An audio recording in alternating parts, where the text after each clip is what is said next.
Bom dia então, meus irmãos. Vamos começar a nossa escola bíblica dominical, orando ao nosso Deus. Senhor Deus amado, te louvamos, Senhor, por mais este dia, Senhor, por estarmos em Tua casa, Senhor, por podermos estudar a Tua palavra, Senhor.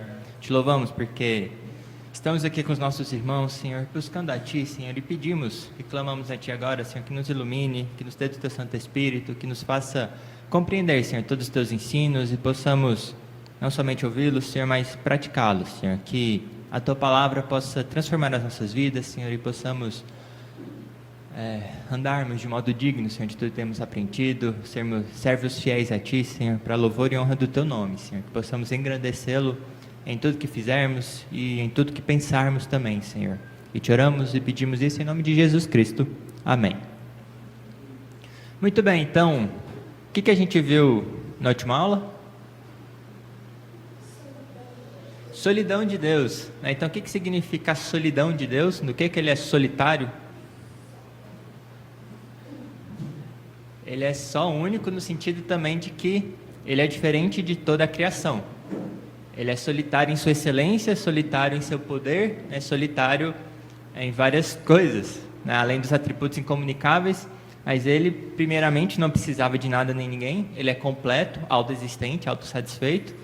E mesmo assim Ele, pela sua vontade e sabedoria, resolveu criar todas as coisas que Ele criou. Então Ele é autoexistente e autossatisfeito, certo? Não precisa de nada, diferente de nós, né, que somos dependentes, precisamos de Deus. A própria Bíblia, quando fala que Deus criou as coisas, essa criação não é simplesmente criou e abandonou, implica também em sustentar. Então, aquilo que Deus criou, Deus sustenta, certo? Ele mantém. Sem Deus, as coisas deixariam de ser. Deus é o único que tem poder de ser em si mesmo. Então, a gente viu a solidão e a gente começou a ver dos decretos de Deus. Aí eu vou passar de novo os decretos desde o início, porque a gente começou a falar bastante lá e tudo mais, mas ainda assim vai ser a parte bem do livro do Pink, que a gente não vai aprofundar tanto assim, porque se a gente fosse aprofundar nos decretos de Deus, a gente ia ficar aqui um bom tempo. Eu quero começar, na verdade, lendo a nossa confissão de fé. Para deixar bem claro que eu não sou contra os símbolos da nossa igreja. É que a gente está falando o que as pessoas aqui da Assembleia já colocaram há muito tempo atrás e nós subscrevemos. Então, no capítulo 3 da Confissão de Fé, que fala dos decretos eternos de Deus, começa assim: desde toda a eternidade e pelo muito sábio e santo conselho de sua própria vontade, Deus ordenou livre e inalteravelmente tudo quanto acontece. Então ela começa assim.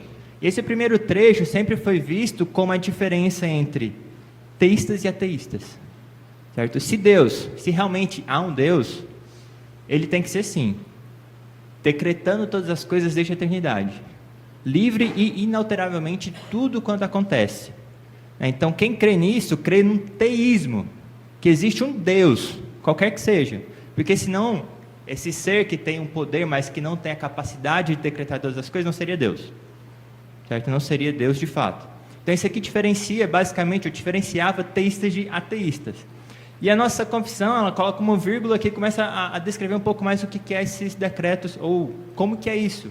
Então fala que, porém, de modo que nem Deus é o autor do pecado, que a gente discutiu isso um pouco na aula passada, que seria o princípio, a priori de toda teologia, que Deus não é o autor do pecado, Deus não faz o mal.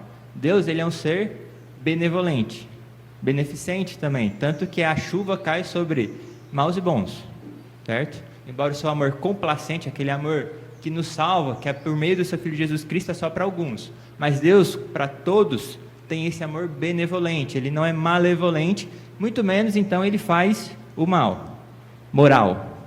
Não que Ele não decrete calamidades e faça acontecer coisas aí, mas justamente, certo? Tudo acontece de forma justa. Jesus até fala isso sobre a torre de Siloé, quando cai lá sobre as pessoas, ele fala, na verdade foi sobre o massacre de Herodes.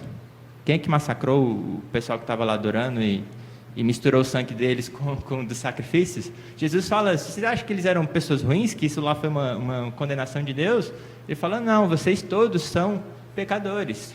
Quando alguém morre, não é de forma injusta, A gente morre porque somos pecadores. Então, nada do que acontece é um mal moral que Deus decretou. Certo? Calamidades não implica que Deus decretou o mal. E ele não é, então, o autor do pecado. Por mais que coisas más existam e o pecado entrou no mundo, ele não é o autor direto. Embora a gente fala que ele decretou todas as coisas, de certa maneira. A gente viu um pouco sobre o que Jonathan Edwards falou, a gente vai falar de novo, que é algo que Agostinho falou. Deus decretou todas as coisas de certa maneira.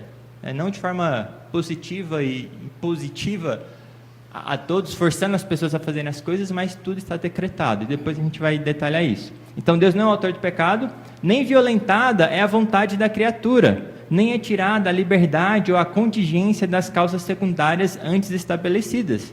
Então, o que as pessoas quiseram falar quando escreveram isso aqui, é que Deus decretou todas as coisas, mas nós não somos máquinas, certo? Não somos simplesmente um produto do nosso meio, nós somos seres com vontade, com escolhas, responsáveis por ela, e por mais que Deus tenha decretado todas as coisas, nós ainda somos responsáveis por aquilo que a gente faz. E o mal que nós desejamos nasceu no nosso coração, certo? Tanto que a gente citou Gênesis 50:20, que era o caso lá de José falando sobre seus irmãos. É onde a gente vê claramente a Bíblia deixando claro a vontade de Deus acontecendo por meio de tudo aquilo, onde Deus desejou, permitiu e fez e decretou com que José fosse vendido e chegasse ao Egito, mas o intento dos irmãos eram o quê? Mal, certo? Então tinha a vontade dos irmãos, que eles escolheram e são responsáveis por isso, e tinha a vontade de Deus também acontecendo simultaneamente, certo? Então os decretos de Deus, por mais que sejam difíceis de entender ou aceitar, eles são ensinados claramente na Bíblia, certo? De forma que Deus não é o autor do pecado e nem é violentada a vontade da criatura, certo? Então é isso que a nossa confissão de fé fala desde que ela foi escrita, certo? E muitos cristãos aderem a ela há muito tempo e ainda aderem, apesar de hoje em dia talvez ser menos. Tudo bem? Então o que a gente começou a falar, que eu vou revisar um pouquinho, foi essa questão dos decretos. Então os decretos de Deus, como a gente colocou, é o seu propósito ou determinação com respeito às coisas futuras, que ele decretou na eternidade, por mais que muitas coisas já tenham acontecido e desenrolado ao longo da história. E eles são mencionados nas escrituras de diversas formas, certo? Não literalmente decretos, mas a gente vê a palavra literal, decretos, como Salmos 2:7, a gente vê eterno propósito, que é Efésios 3:11, a gente viu muito sobre Efésios 1 também, onde fala a vontade de Deus, né? Atos 2:23, que esse é um texto também clássico, interessante, que a gente pode abrir lá agora. Atos 2:23, que fala determinado desígnio e presciência. E Romanos 8:29, que a gente tem, que aqueles que de antemão conheceu, ele o quê? Predestinou. Certo? Então, abram lá em Atos 2:23, que a gente vê de novo a mesma ideia do desígnio de Deus e também da responsabilidade dos homens. Então, quem achou pode ler, por favor? Atos 2:23.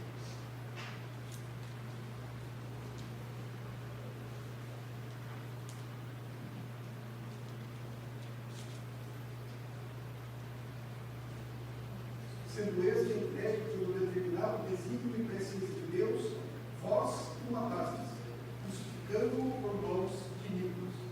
Então aqui Pedro, fazendo seu primeiro sermão lá no Pentecoste, ele fala sobre Jesus Cristo, onde Jesus Cristo, desde a eternidade, Deus determinou, pela sua vontade e sabedoria, que ele seria morto.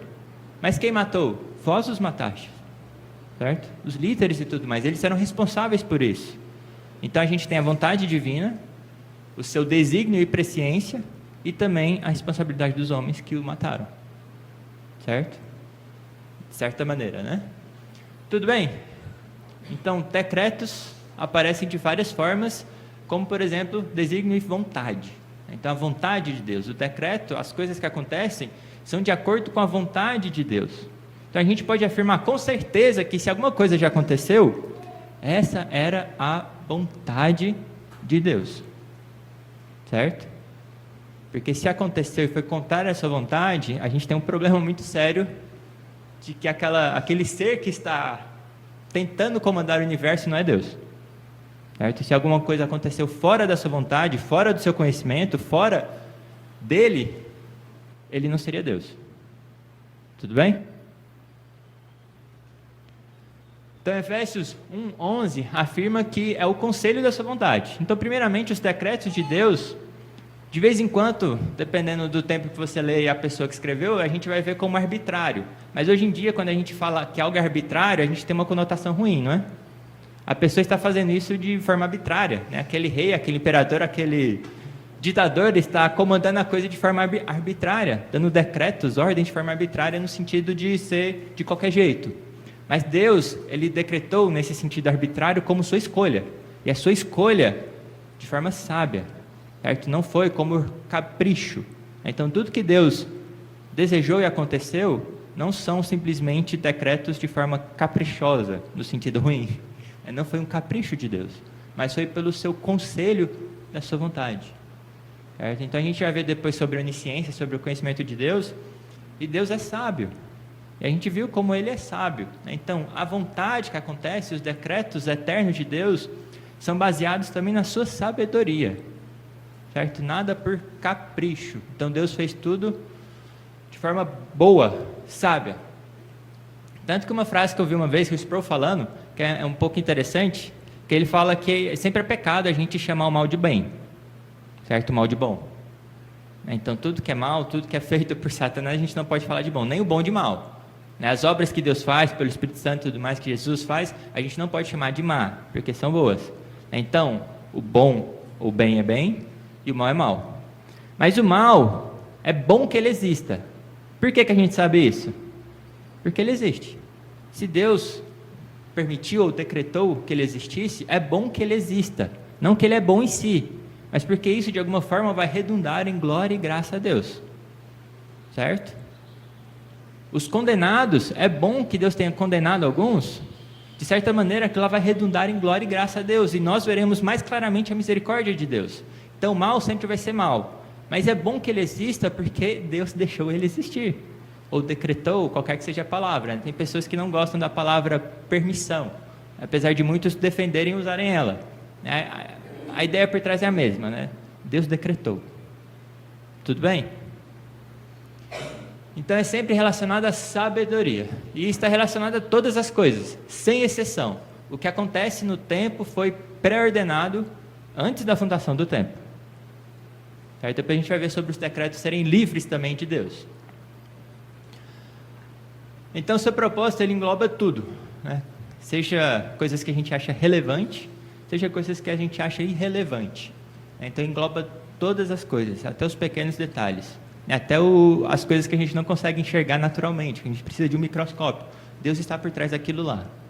Qualquer bactéria, ameba que esteja por aí, está incluído nos planos de Deus. Certo? Deus não observa somente as coisas relevantes e grandiosas do mundo, mas tudo que você faz, em cada detalhe. Certo? Embora sempre é bom a gente lembrar que Deus não é o autor do mal. Sempre esse cuidado. A esse ponto, Deus nunca vai ser o autor do mal. O pecado não pode proceder de um Deus santo por meio de um decreto positivo, aí direto, é mais por uma permissão, que não deixa de ser decreto. Tudo bem? Meio confuso ainda? Apesar de ser a segunda vez que a gente está vendo. Se quiserem falar alguma coisa, é só falar. Eu parar, perguntar, não se refreie. Sim?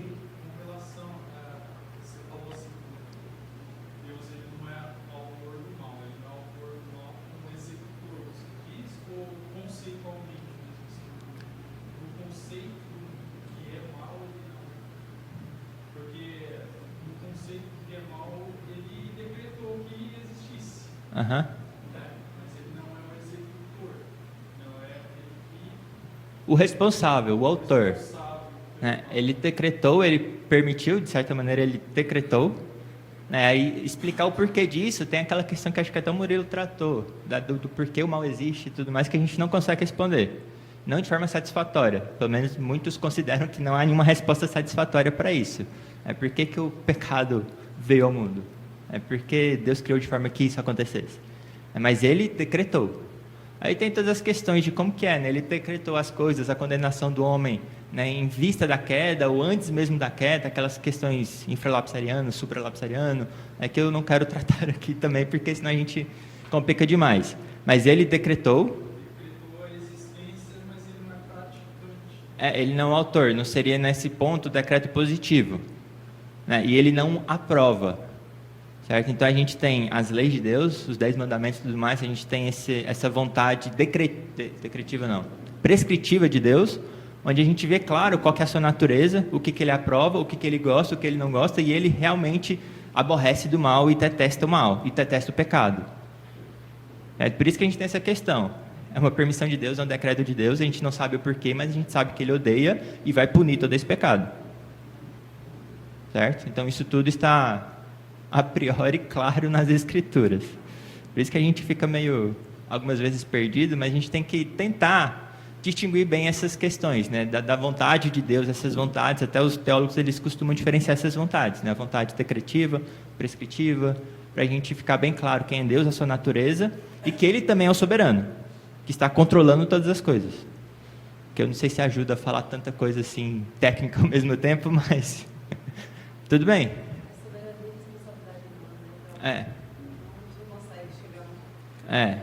Deus é soberano, está no controle de todas as coisas, mas também somos responsáveis e nós não somos máquina. Então nós temos as nossas escolhas. Que é a questão do livre-arbítrio, que é uma questão também complicada, que a gente já discutiu aqui um pouco, né? O que é livre-arbítrio? Quando a gente quer falar alguma coisa, é bom que a gente defina. Então o que é livre-arbítrio para você? Alguém responda, por favor, se puder. O que significa livre-arbítrio? Eu tenho vontade. Vontade. Eu tenho vontade. Por- Mas a minha vontade, por causa da queda, nós caímos completamente. Razão, tudo. Então, eu tenho vontade de fazer algo, ok. Mas essa minha vontade sempre vai estar relacionada à minha natureza pecaminosa. Eu nunca vou escolher o que seria justo e bom. Exatamente, que arbítrio, quando a gente fala em arbítrio, a gente pode pensar em duas coisas: decisões, escolhas e vontade. Quando a gente fala de decisões e escolhas, a gente está falando o quê? Que a gente tem a capacidade de escolher o que a gente mais quer. Então, quando a gente define livre-arbítrio com a capacidade de escolher o que a gente mais quer, o que a gente tem vontade, nós temos isso, certo? Nós escolhemos o que nós queremos. O problema é sempre a raiz, a nossa vontade. Nós não temos a vontade para fazer o que é bom, a nossa vontade é caída, corrupta. Tanto que o livro que a gente tem do Lutero, a gente coloca, a tradução dele é nascido escravo. No original é a escravidão da vontade, porque nós escolhemos conforme o que nós mais queremos, conforme a nossa vontade, mas a nossa vontade está escrava do pecado. Então, muitas vezes, quando você vê bons teólogos falando que tem um livre-arbítrio, ele está falando nesse sentido, que nós temos escolhas e nós escolhemos o que nós mais queremos. O problema é que o que nós queremos, certo? Então, é bom sempre a gente definir bem as coisas. O senhor quer falar? Livre-arbítrio é uma escolha do homem. Quando Deus criou Adão e Eva lá no Jardim, tudo que é seu. Porém, no tudo todavia, daquela árvore Ele escolheu comer da árvore do conhecimento do bem e do mal.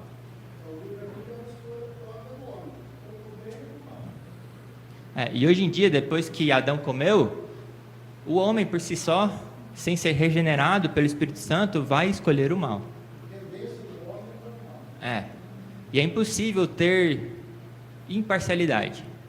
Aquela história, se você colocar um feno e ervilhas para um burrinho comer e ele é imparcial, ele vai morrer de fome, porque ele não vai saber qual que ele vai comer. Ele sempre vai ter uma parcialidade, um desejo maior por alguma coisa. E o John Edwards, ele é excelente nisso. Ele escreveu um livro que é bem difícil de ler, bem técnico, que ele fala exatamente isso. Ele pega todos os argumentos dos arminianos, do livre-arbítrio, dessas questões dos ateus também, e ele define o que é e começa a explicar e mostrar que aquilo lá é mentira. E até Deus escolhe de acordo com a sua vontade, que é perfeita, boa, justa, não é imparcial e sai do nada, porque do nada nada sai. Certo? Então, nenhuma escolha que você faz, ou que Deus faça, sai do nada, de forma arbitrária, como a gente coloca. É sempre de acordo com a natureza da pessoa. Tudo bem? Talvez a gente está indo em coisas demais, mas qualquer coisa falem aí, né? Então, ele não é o autor do mal. Então, os decretos de Deus são compreensivos, como também é o seu governo. né, que a gente discutiu isso um pouco na última aula também. O governo de Deus abrange o quê? Na sua providência. Abrange todos os pequenos detalhes. De outra forma, a gente falou como seria ignorante afirmar que todas as coisas cooperam para o bem daqueles que amam ao Senhor, né, que foram chamados segundo o seu propósito. Porque se Deus não governa todas as coisas nos seus pequenos detalhes, não tem como falar que as coisas vão cooperar para o bem. Algumas coisas estariam fora do governo de Deus e poderiam destruir os planos de Deus. Certo? Então, se Deus governa todas as coisas por meio da sua santa providência, os seus decretos também são tão abrangentes quanto. Certo? Estão debaixo do seu governo também. Não tem como desligar esses dois. Então, são decretos sobre a nossa vida e sobre a nossa morte. É nosso estado no tempo e nosso estado na eternidade. Então, Deus não decretou meramente o que faria o homem o largaria na terra, mas decretou todas as circunstâncias, do início ao fim, numerou e contou os dias, sabe e decretou a queda dos pardais, dos pássaros, dos seus fios de cabelo e tudo mais. Ele está no comando de cada detalhe. Por isso que Jesus fala, não andeis ansiosos. É nesse contexto que fala lá dos pardais e dos seus dias estarem numerados, porque Deus está no comando de tudo. Então é importante a gente saber sobre os decretos de Deus, porque isso tem um impacto direto em nossa vida. Por que a gente anda ansioso? Porque a gente não conhece a Deus. Por que a gente preocupa com amanhã? Porque a gente não conhece a Deus, não tem um relacionamento com Ele verdadeiro.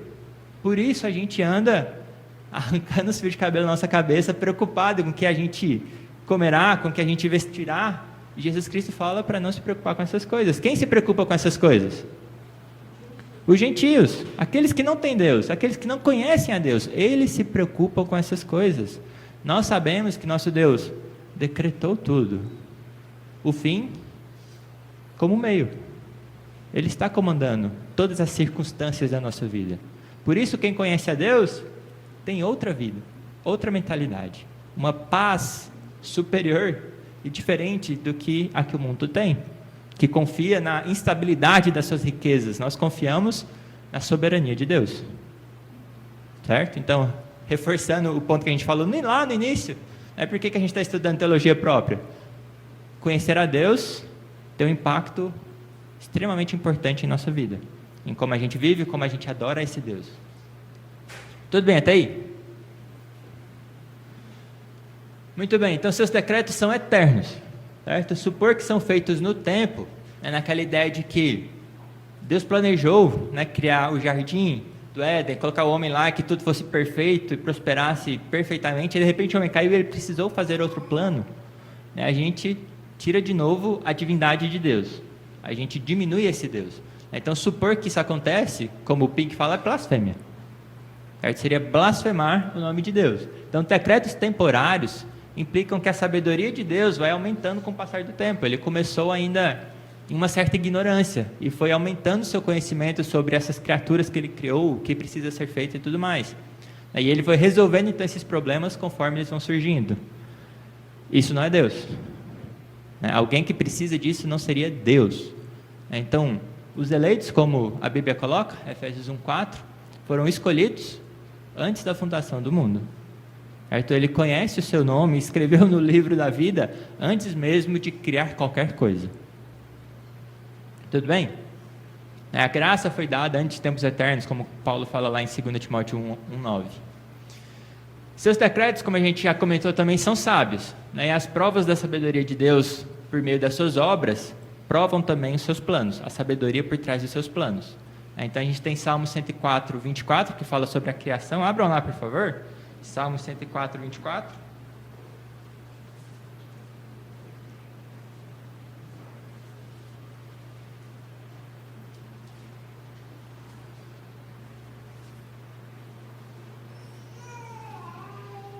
Ele começa aqui, louvor ao Deus Criador, falando sobre todas as coisas que Ele criou, lançaste os fundamentos da terra para que não vacile, criou, puseste águas de divisa, não ultrapassarão a terra e tudo mais.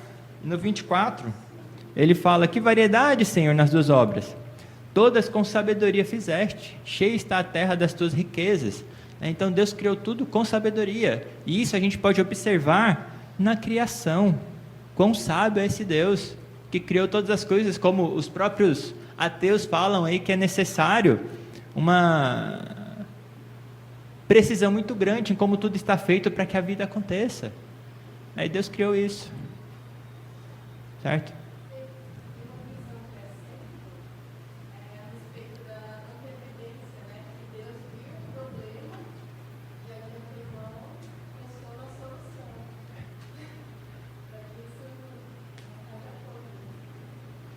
A gente vai tratar depois sobre o conhecimento de Deus, e tem uma parte que eu ainda não preparei, mas a gente vai chegar lá, que o Pink ele fala sobre a antevidência de Deus, sobre o conhecimento de antemão de Deus, onde ele lista primeiro a ideia errada, que o arminianismo tem muito isso. Quando a gente pega lá a corrente dourada lá de Romanos 8, que fala da predestinação, glorificação, começa com qual palavra? Aqueles que de antemão conheceu. Esse predestinou. Ou chamou primeiro? Esqueci a ordem.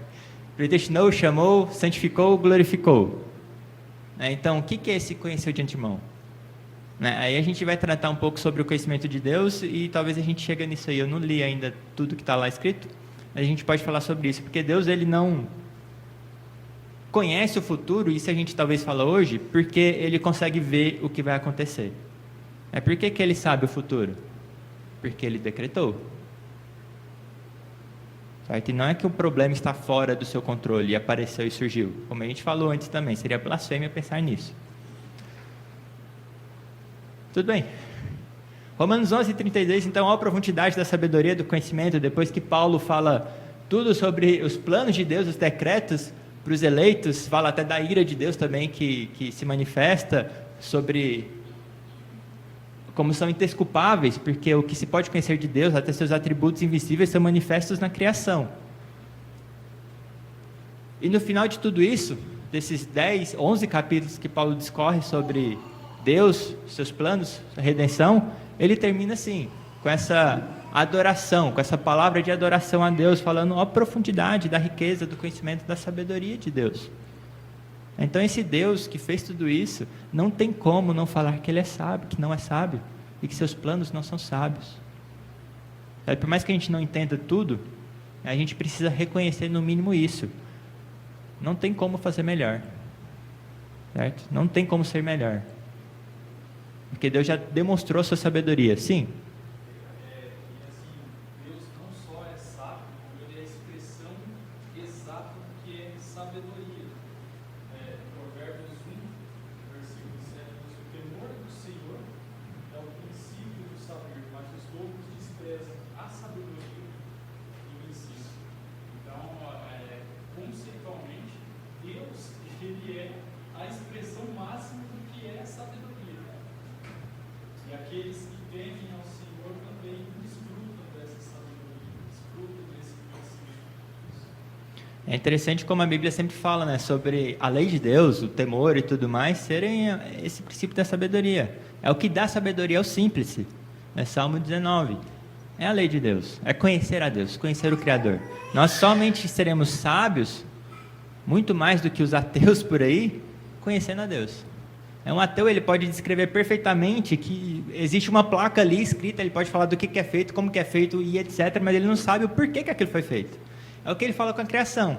Olha, a criação é feita disso, né? Isso acontece, se você mexe, tem tudo isso, ela é composta disso, mas o porquê, que seria algo mais essencial e básico, um ateu não consegue falar. Ele fala, a gente não pode discutir o que ele chama de teleologia, o princípio, o porquê das coisas, o fim das coisas. Porque eles não são capazes de chegar a esse conhecimento essencial. Porque não conhecem a Deus. Então, uma criança que aprende sobre Deus tem mais sabedoria do que os melhores estudados por aí. Porque sabe o fim de todas as coisas e por que nós fomos feitos. Sim. Nossa, uma coisa que me ajuda muito também, os irmãos que estavam conosco da gestão do Senhor, eles têm um conhecimento que eles não tinham aqui, infinitamente maior. Tudo faz sentido agora para eles. E nós estamos num lugar, eles vão mudar muito melhor do que nós. E nós mudar muito melhor do que os nossos antigos irmãos do Antigo Testamento, que eles olhavam para... Não tinha como eles ter a compreensão que nós temos hoje. Então, eles já davam confiança nesse Deus. O conhecimento gera essa confiança. como nós agora temos uma confiança, um conhecimento muito maior do que eles tinham, e os irmãos que já estão lá têm um conhecimento muito maior do que nós temos. E até nós em relação aos primeiros da igreja primitiva, porque a gente já tem todo um corpo de estudo, tantas heresias que surgiram por aí. Heresias são úteis para quê? Para a gente definir a nossa teologia. Quando fala que Cristo não é homem, é só Deus, o que vem? A gente vem com toda a nossa ideia sobre quem é Cristo, a sua natureza dual e tudo mais, que é o nosso Salvador. Todas as heresias que surgiram já foram combatidas e declaradamente aí provadas falsas. Está disponível aí tantos livros, até gratuitos, para a gente ter a nossa fé firme em Deus. Então nós ainda estamos melhores do que nossos pais há 500 anos atrás. E para conhecer mais do que isso, só para passar para lá. Inclusive nós temos a Bíblia agora muito mais fácil, né? Como difícil era ter as escrituras assim. Então nós estamos muito melhores do que muita gente aí para trás. Então não podemos reclamar disso. Tudo bem até aí? Então os decretos de Deus são livres.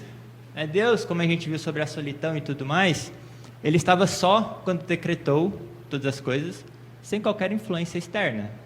Deus não pode ser, por definição, ser influenciado. E está lá em Isaías 40, vamos abrir lá em Isaías 40.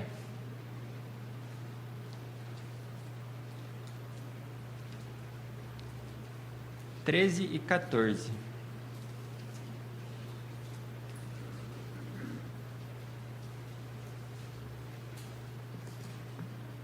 Começa o subtítulo aqui que eles colocam é a majestade do Senhor. Então, 12 na verdade começa: quem na concha de sua mão mediu as águas e tomou a medida dos céus a palmos, quem recolheu na terça parte de um éfa o pó da terra e pesou os montes em romana e os outeiros em balança de precisão. Aí o 13 começa: quem guiou o Espírito do Senhor? Ou como seu conselheiro o ensinou? Com quem tomou ele conselho para que lhe desse compreensão? Quem o instruiu na vereda do juízo e lhe ensinou sabedoria, e lhe mostrou o caminho de entendimento? Então Deus, quando ele decretou todas as coisas, ele estava sem qualquer, e está ainda, sem qualquer influência externa. Ele decretou somente com base nele mesmo. Como a gente viu, ele decretou, ele elegeu e fez todas as coisas com base na sua vontade, que é boa. Como que é Efésios lá na... esqueci a palavra. Beneplácito da sua vontade. Então, pela vontade da sua vontade, ele, sem qualquer influência, decretou. Então seus decretos são livres. Ninguém pode pôr uma arma na cabeça de Deus, que nem tem cabeça, e falar: faça isso, certo? Ninguém pode forçar Deus a qualquer coisa.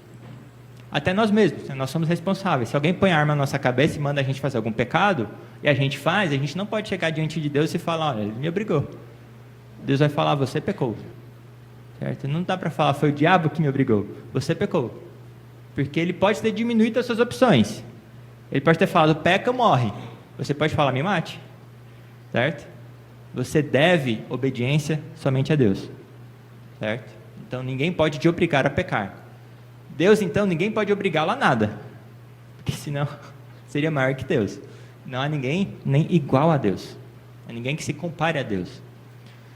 Então, liberdade, só o Ser Supremo, essa liberdade total para fazer o que quer, porque alguém com uma arma na cabeça pode restringir a nossa liberdade.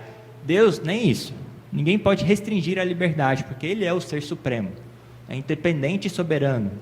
Ninguém pode diminuir essas coisas dele. Tudo bem? Então, seus decretos são perfeitamente livres. Ninguém restringiu sequer as suas possibilidades. Sim. Só. E tem essa ideia, que os decretos eles não foram acontecendo, foram antes da criação de tudo. Então não tinha nada criado, só Deus que é eterno, que habita a eternidade, que estava lá. Então nada poderia influenciá-lo. Tudo bem? Então as coisas aqui não são porque Deus não tinha opção e Ele fez desse jeito. Que talvez trazendo um pouco para a nossa realidade é isso. O homem pecou, então ele teve que fazer isso. Então Jesus teve que morrer porque o homem pecou e Deus não tinha opção. Não, foi decretado na eternidade que assim seria. Sim. Como? Uma mulher que foi obrigada a fazer uma coisa que foi estuprada. Ela não quis, ela pecou. Não. Ser estuprada não é porque ela não pecou. Ela foi violentada. Sim, é que o cara com a arma na cabeça. Sim, mas ela não pecou nisso. certo? Ela não foi obrigada a fazer, ela não foi obrigada a ter uma relação sexual com aquela pessoa de livre vontade. Ela foi violentada. Então ela não é culpada disso. Ela não pecou nesse sentido. Ela sofreu um ato pecaminoso da parte do estuprador, mas ela não pecou. Se ela, por livre vontade, tem um relacionamento sexual com a pessoa, ela pecou. Ou se coloca uma arma na cabeça dela e fala, tem um relacionamento sexual com aquela pessoa, ela vai ter pecado. Mas se ela fala, não, me mata, ou ela vai ser violentada, ela não terá pecado, não teria pecado. Certo? Então ela não pecou nesse sentido, ela foi violentada. Certo? É diferente, né? A responsabilidade é diferente. Tudo bem? Por fim, seus decretos então são absolutos e incondicionais. Que é a conclusão lógica de tudo isso. Se Deus é Deus, se Deus é sábio, se Deus é soberano, se Deus é tudo mais, seus decretos são absolutos e incondicionais. Deus decretou tanto o fim como os meios, como a gente já falou. Certo? Faz tudo conforme os seus conselhos. Em Isaías, que a gente já está em Isaías 46, 10.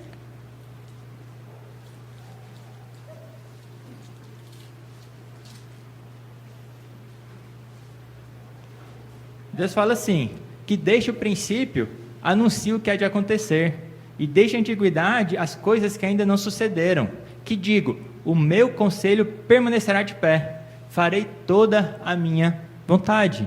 Então Deus, Ele é esse Deus, que o seu conselho permanece. Provérbios também fala que como que é? Esqueci lá, acho que eu até coloco lá depois, que o conselho dos homens lá podem planejar e tudo mais, mas é Deus quem decreta, Deus quem determina, é Deus quem faz o seu conselho prevalecer. Certo? Muito bem, então as Escrituras ensinam, por outro lado, a imutabilidade e a invencibilidade dos decretos divinos, mas também que os homens são responsáveis. A gente falou isso um pouco no início. Então, Gênesis 50:20 é aquele texto de José falando para os seus irmãos. Então, por mais que muitas vezes a gente possa pensar que isso é um paradoxo, como eu falei também no último aula, isso não é um paradoxo. A gente pode não compreender, pode parecer um paradoxo, mas não é um paradoxo, porque Deus não é irracional. Então, essa ideia não aparece só na soberania e na responsabilidade divina. Aparece de diversas formas em diversas coisas. Aí um contexto aqui muito conhecido, quando as pessoas falam disso, é as Escrituras. Quem é o autor das Escrituras? Quem escreveu? O homem ou Deus? Então, Deus, como fala lá em Timóteo, ele expirou. Quando está falando não como o modo como a Escritura foi feita, mas a origem.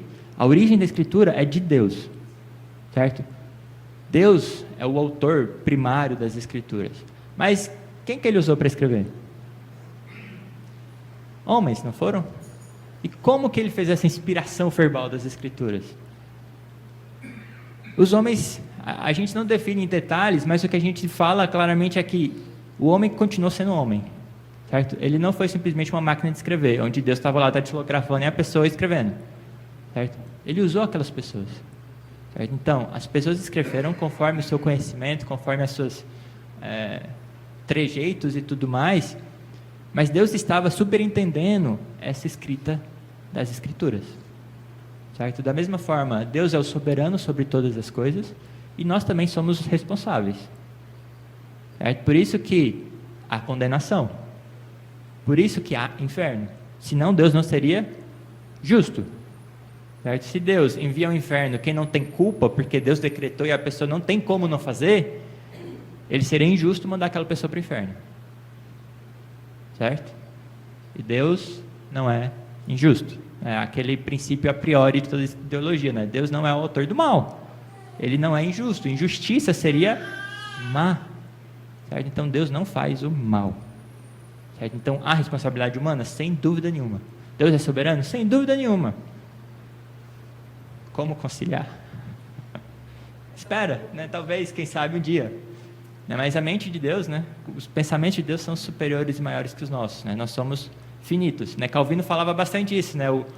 O infinito não pode caber no finito.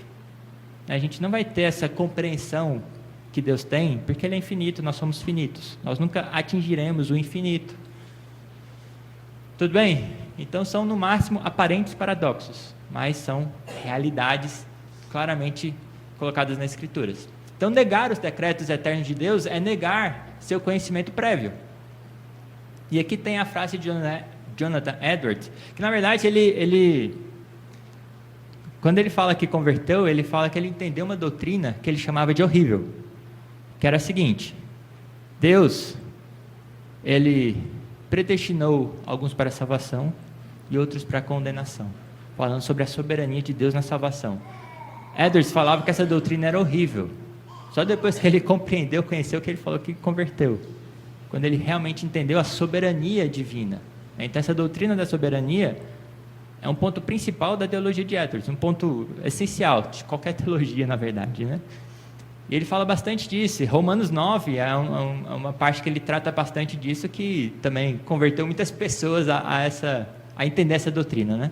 E ele fala o seguinte, que é algo que também puxa de Agostinho, né? Quer Deus tenha decretado todas as coisas que acontecem ou não, todos os que reconhecem o ser de um Deus, que são teístas, né? Que reconhecem que há um Deus, reconhecem que ele conhece todas as coisas de antemão. Agora, é auto-evidente que se ele conhece todas as coisas de antemão, ele as aprova ou não as aprova. Isso é, ele quer que elas aconteçam ou ele não quer que elas aconteçam. Mas desejar que elas aconteçam é decretá-las. É que é aquela coisa que a gente falou no início. Se aconteceu, é porque ele desejou que aquilo acontecesse. Ele decretou. Certo? Uma analogia que eu não sei se ajuda ou não, que uma vez eu ouvi, é: se tem alguém lá, entre a rua e a calçada, vê uma criança correndo e simplesmente deixa a criança passar e ser atropelada, ele tinha toda a capacidade de impedir aquela criança. Se aquela criança foi atropelada, foi porque aquela pessoa quis que ela fosse, porque ele poderia muito bem ter parado, certo? Da mesma forma, os decretos divinos, quando fala de permissão, se aconteceu é porque ele deixou acontecer, porque Deus tem todo o poder. Ele poderia ter feito de forma diferente, ele pode governar o mundo de forma diferente, mas ele governou dessa forma porque ele quis, e ele decretou então todas as coisas, como Agostinho fala de certa maneira, assim, algumas a gente pode falar de forma positiva, outras não, mas ele decretou todas essas coisas, e ele quer e quis que as coisas acontecessem desse jeito, certo? Aí Pink fala: considere então o oposto. Vamos negar os decretos divinos. Deus não está decretando ou comandando todas as coisas. O que a gente está afirmando? Que o mundo estaria sujeito a um projeto não inteligente, né? a um destino cego, né? Ao acaso. Qual que é a consequência disso? Sinceramente, qual que é a consequência disso? É desespero. É o desespero total. Que paz a gente teria? Que conforto a gente receberia na aflição se a gente nega os decretos divinos? Como que a gente aguenta as coisas deste mundo se a gente não entende? Né? Algumas vezes o consolo é: aconteceu um desastre, as pessoas morreram, né? Mas Deus não tem nada a ver com isso. Se a gente fala e quer consolar uma pessoa falando: Deus não tem nada a ver com isso, quando a pessoa fala: por quê? Porque Deus deixou que viesse um furacão, que o barco afundasse. Fala: não, Deus não tem nada a ver com isso. A gente está relegando a pessoa ao desespero, jogando Romanos 8 fora, certo?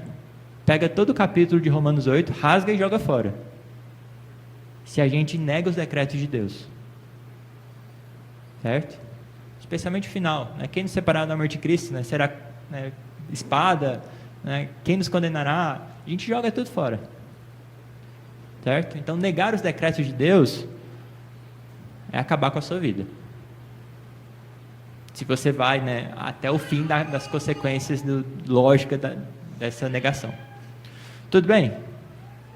Sim?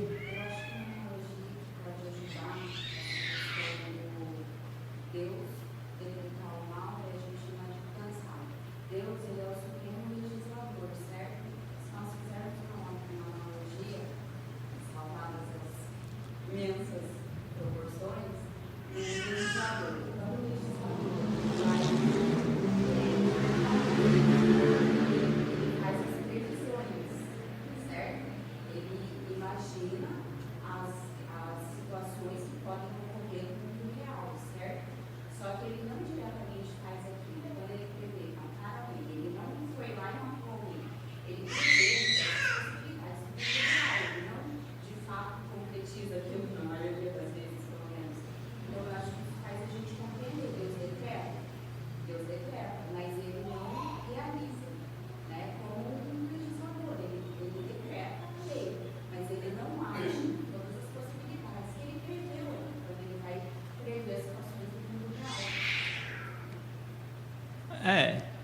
Tem algumas coisas que realmente Deus não, digamos assim, realiza como autor, né? Embora Ele quer que todas as coisas que aconteceram tenham acontecido, e algumas Ele realiza, né?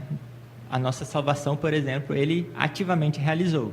Ele nos ressuscitou, né, espiritualmente e etc., nos deu vida e nos ressuscitará no último dia. Então, algumas coisas Ele de fato realiza, algumas Ele, a palavra que muitas vezes é usada é permite, né? Onde Ele não é o que concretiza, talvez que é a comparação, né? Mas, por um lado, também Ele quer que aconteça. Que é algo que a gente não pode deixar de ir em mente.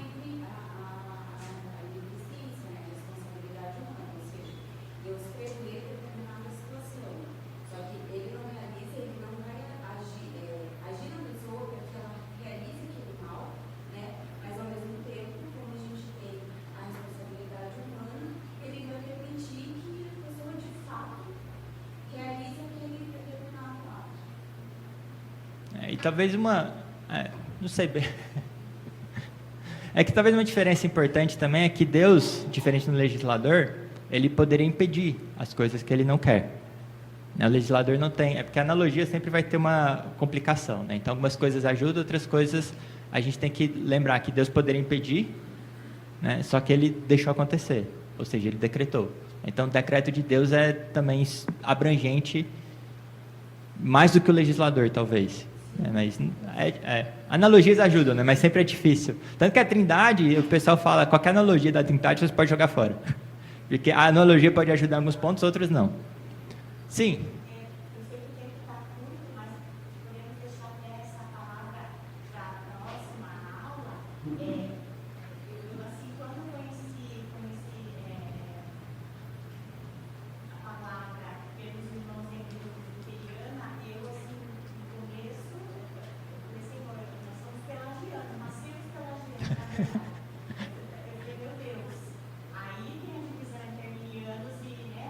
Arminiano normalmente é semi-pelagiano, talvez, né? Apesar de eles não gostarem disso, né? Pelagiano seria heresia total.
E um ponto que é interessante que a senhora falou no início é que talvez é a origem de muitos erros e talvez até heresias, que é tentar defender a Deus. Por que surgiu algo como arminianismo? Porque muitas vezes a gente pensa que é injusto Deus condenar alguém e a gente quer defender a Deus. E o que a gente faz? A gente distorce o conhecimento de Deus e fala, não, é porque Deus quer que todo mundo seja salvo, e Ele deixou esse poder na mão da pessoa, ela pode escolher ser salva ou não, e aqueles que são condenados é porque eles não quiseram, né, e rejeitaram tudo mais. Né? O que acontece com quem nem ouviu a palavra de Deus foi condenado, então nem se fala, né? Aí surgem esses erros porque não se conhece a Deus e muitas vezes quer defender a Deus. Deus precisa de defesa? Né? E é outro ponto, né, sobre perguntar, né, questionar a Deus, né, que a senhora falou aí, especialmente nesse contexto de eleição, Romanos 9, Paulo fala isso, né, em Romanos 9, 19, depois de falar, né, que amei a Jacó, porém me aborreci de Esaú, e fala sobre eleição e tudo mais, ele fala, tu porém me dirás, de que se queixa ele ainda? Pois quem jamais resistiu à sua vontade? Aí a resposta é a seguinte, né, quem és tu, homem, para discutires com Deus? Porventura pode o objeto perguntar a quem o fez, por que me fizeste assim? Então, não precisamos defender a Deus, nós precisamos proclamar a verdade de Deus, ser coluna e baluarte da verdade, proclamar a verdade como Ele a passou, sem distorção nenhuma, certo? Sem mentira e todo o conselho de Deus. De outra forma, seremos responsáveis pelo sangue daquelas pessoas que ouviram somente uma parte da palavra de Deus. Por isso que a gente tenta pregar todo o conselho de Deus, clara e compreensivamente. Tudo bem? Então eu quero encerrar com a frase do Bink nesse parte aqui. A gente não chegou no conhecimento de Deus, próxima aula a gente vai para o conhecimento de Deus. Mas ele termina essa parte dos decretos da seguinte maneira: ó meu leitor, quão gratos devemos ser por tudo ser determinado por infinita sabedoria e bondade. Que louvor e gratidão são devidos a Deus por seus decretos divinos. E por causa deles, que sabemos que todas as coisas cooperam para o bem daqueles que amam a Deus, daqueles que são chamados segundo o seu propósito, Romanos 8, 28. Bem podemos exclamar, porque dele e por meio dele, e para ele são todas as coisas, a ele, pois, a glória eternamente. Amém. Certo? Então, os decretos de Deus que o glorificam, que são a fonte da nossa confiança em todas as coisas, certo? Em todas as circunstâncias. Tudo bem? A parte de decretos, tudo bem? A gente não vai aprofundar em tantas coisas assim, mas pelo menos a gente abrangeu o básico dos decretos, certo?